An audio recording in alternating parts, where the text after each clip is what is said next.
Oi, sétimo ano, tudo bem? Bem-vindos a mais uma aula de Geografia Geral. Bom, nessa aula de hoje a gente vai estar falando aí sobre alguns dados que refletem a realidade social. E aí eu falei refletem, né? Por quê? Vamos pensar que é uma forma de refletir, de pensar a respeito.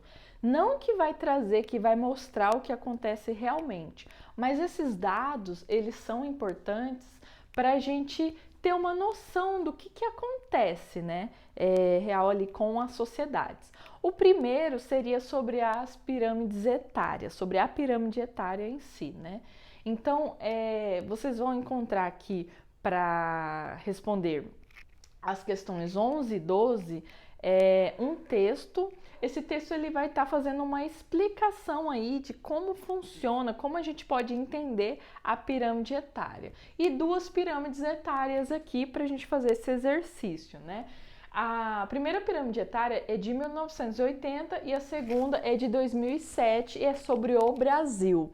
Então, as sociedades, os países, eles utilizam a pirâmide etária como um meio de se ter informação ali sobre a quantidade de pessoas por idade no país.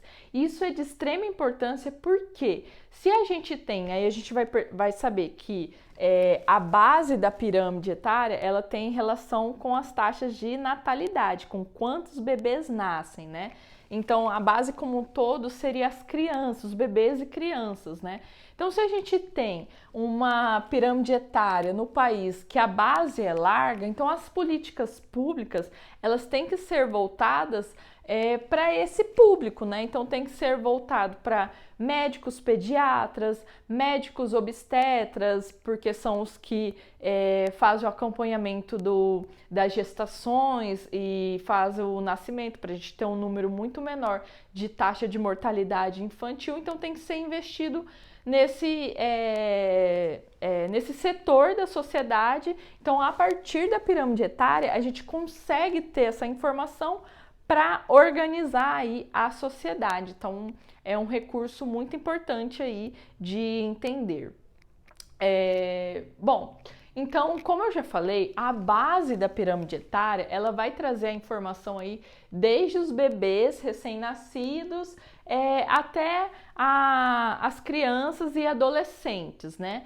A parte do meio da pirâmide etária vai ser a partir de 19 anos até uma fase que a gente chama de adultos. Essa fase de adultos, ela é muito importante também, porque quando a gente tem uma informação que a base do país, que a base não, que a parte do meio da pirâmide etária não é muito grande, a gente vai ter um problema aí, porque essa população é a chamada população economicamente ativa. É a população que está trabalhando, está produzindo riqueza para o país, vamos assim dizer. Quando não tem muitas pessoas nessa parte da pirâmide etária, né, nessa parte da sociedade, aqui no caso do Brasil, a gente vai ter um problema aí de produção, né, de produção econômica. E a parte do topo da pirâmide, a gente tem a questão dos idosos, né? Então percebam como está organizado aqui. Essa parte mais escura da pirâmide etária, ela vai trazer as informações da população masculina, dos homens, e a parte mais clarinha aqui é da população feminina, né? Então aqui é a parte da base, o nascimento de mulheres, e aí por diante. E aqui a base, o nascimento de homens, né? Então, é assim que a gente faz a leitura de uma pirâmide etária. É muito importante que na hora de fazer a atividade, vocês façam uma leitura atenciosa aqui desse texto, para vocês terem mais informações aí a respeito, né? Para as próximas questões, as questões 13, 14 e 15, a gente tem um texto muito interessante explicativo sobre o PIB. O PIB é o Produto Interno Bruto, né? Então já está até respondendo uma questão aí, essa sigla, né? O Produto Interno Bruto seria um cálculo que é feito da produção que o país fez, ou aquela região, né? Que foi feito o PIB daquela região. Então aqui no caso vamos pensar aqui numa questão geográfica de país. E a explicação muito legal que eles trazem aqui no texto, bem nessa partezinha aqui, que é, por exemplo, se um país produz R$100 de trigo, R$200 de farinha de trigo e R$300 de pão, por exemplo, o seu PIB será R$300, pois os valores da farinha e do trigo já estão embutidos no pão.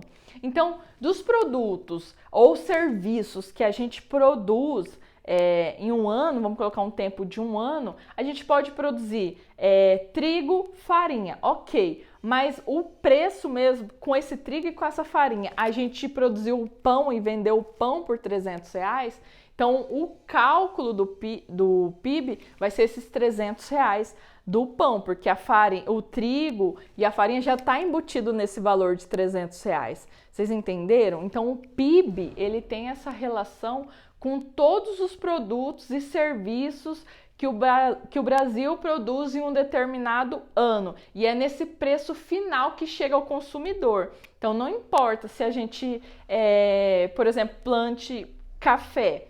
E aí o grão do café tem um preço, o grão verde ainda sem torrar.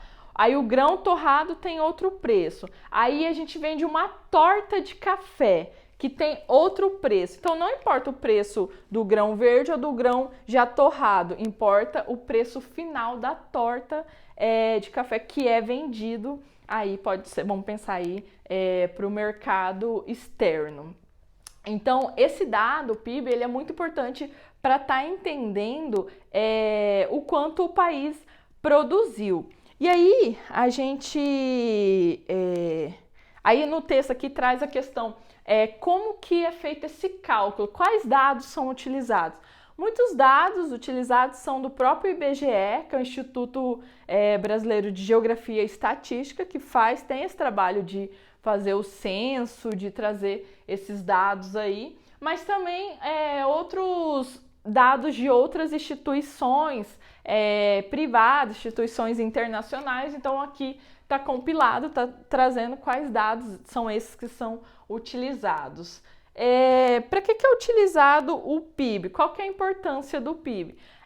A gente poder traçar metas, né? Se a gente consegue perceber que em um determinado ano o número não foi bom, o que a gente precisa melhorar para o próximo ano? Então, uma questão aí de gestão, né?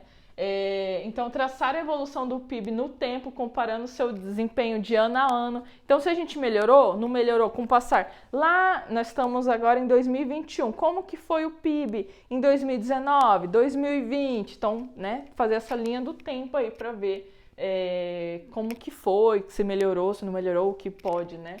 Fazer comparações internacionais, então comparar com outros países, né? Então, a gente tem muito isso, assim, que colocação que tá esse país, conforme o seu PIB e tal. Analisar o PIB per capita. Então a gente vai falar mais pra frente aqui do PIB per capita, o que seria ele.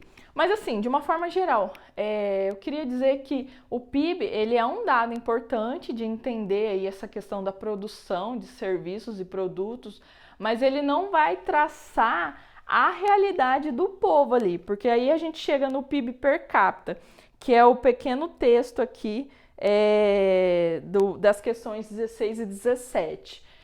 O PIB per capita é quando a gente pega esse número total do PIB do Brasil e divide pela população do Brasil. Então a gente tem um PIB por cabeça, vamos assim dizer, por pessoa. E aí vamos pensar. Se a gente divide esse número total, é como se todas as pessoas recebessem o mesmo tanto de dinheiro. A gente sabe que a nossa sociedade não é assim. Então, às vezes, a gente tem uma problemática de pensar o PIB per capita por conta disso. A gente faz uma média de quanto todas as pessoas vão receber em dinheiro. E as pessoas recebem a mesma quantidade de dinheiro? Não, né? Por isso que essa média, ela é problemática, né? Tem uma parcela muito menor da população que recebe muito mais dinheiro, né? Então acaba tendo um problema aí. Mas é um dado importante para ter uma média geral, para ter um entendimento geral. Então, Por isso que eu, desde o início da aula, falei que esses números, eles são interessantes para pensar de forma mais generalizada, né? Então, o PIB per capita, como eu já falei, o cálculo dele vai estar explicando nesse textinho aqui, é a divisão do número total do PIB pelo número da população. E é isso que vocês vão fazer aqui no exercício 16. Vocês vão aplicar essa regrinha, né? E aí aqui na página 17, no exercício 17, vocês vão pensar sobre esse dado, né? Que é um número, mas e aí? Então, como eu já disse para vocês, o PIB per capita ele vai trazer uma média geral que não vai demonstrar a realidade social das pessoas. Para isso, a gente vai ter outros dados, né? A gente vai ter o IDH, que daí vai levar em consideração a renda, não só a renda, né? A qualidade de vida, o acesso à escola, o acesso à saúde, que daí isso aí traz uma questão muito mais ampla de informação social. Então é isso, pessoal. Quem assistiu a aula até aqui, muito obrigada e até a próxima!